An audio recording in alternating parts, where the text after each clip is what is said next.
Hey, welcome back to the shop. Yeah, it's a hard video for me to make, but I gotta try anyways.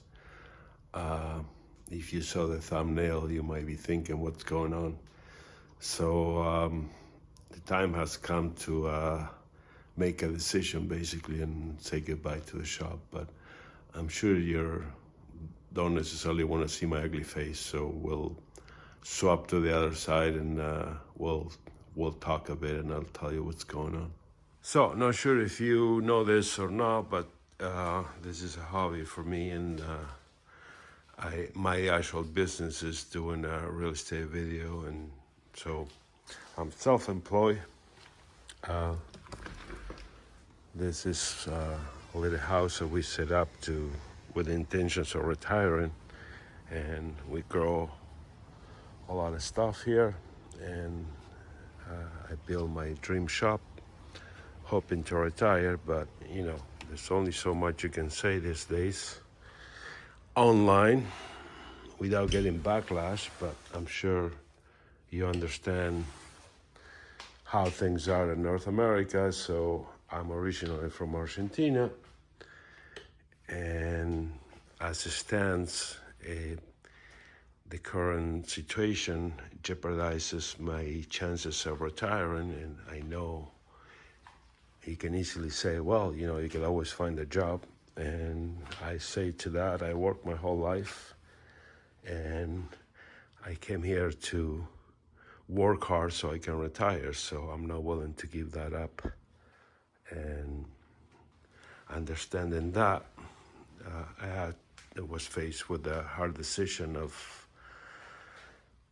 giving all this up, putting the house up for sale, and moving back to Argentina, which my girlfriend Kim somehow made the decision quicker than me because she loves to grow stuff. And, her question was, here in Canada, the growing season is 5 to 5.5 months. How long is the growing season in Argentina? And I say, well, it's a whole year round there because we don't get any snow. And I was born in the coldest day of the year, and it was plus 7 degrees. So she was sold. She says, we're going. So I suggested that we should take a vacation for a couple of weeks and she should check it out, because it's a big decision for her being Canadian. But she wants nothing to do with that. She just wants to pack up and go. So my bandsaw is already missing in action because I sold it. And unfortunately for me, Argentina runs in 220 power. So everything that's 110, you either get a million adapters or get rid of it. So I have to sell a lot of the stuff. My big Laguna lathe is 220, but I think I'm gonna sell it, and just so I don't have to deal with the weight of moving it around. I might sell it to the Woodturning club that I'm a member of, and my table saw is already sold, hasn't been picked up yet. I have to sell my dust collector and drill press. Probably sell some of, I will keep one sharpening. All the hand tools I'm gonna take. This lathe I'm gonna take, even though it's 110, because what they have there and this size is not comparable. This is a really good little machine. They do have big ones like this one, and they're about the same price, so it's a matter of rebuying it there. And yeah, I have to figure out a bunch of stuff. I will get a container, I guess, and I'm looking to buy like a small farm, I guess, a couple acres or something, where we can grow stuff and grow chickens and retire, set up a little shop. And yeah, it's, if I'm not really coherent right now, it's because it is ironically difficult for me, even though I'm the Argentinian one. I mean, Canada's been great to me. Nothing against Canada.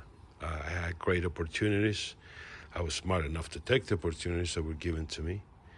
And but things are not what they used to be. I'm sure you can see it around you yourself. So, and my guess is through this process, the few people that I talk to are kind of thinking in the same manner. So who knows? Maybe after I figured out this navigating through it myself, potentially my future gig will be to help other people do this over there, because the difference in economy is massive. Basically, people there, an average salary there is about $100 a month, and people live in $200-300. So that should give you an idea to do your math and how much it takes to live there, and how easy it will be for anyone from here to retire over there. And I don't know, you can buy a house in the city for $20, $30, or $40,000, depends what you're looking for. And anyways, enough about that. I just wanted to start this video with that part so you know what's going on. So basically, there's gonna be no wood turning for a while because I have to get rid of the stuff, and I don't know how long it's gonna take me to move and get set up, but it will continue. So I will continue making videos updating on my progress of what's involved in moving a shop, I guess, from one country to another. And once I'm set up, we'll go back to normal.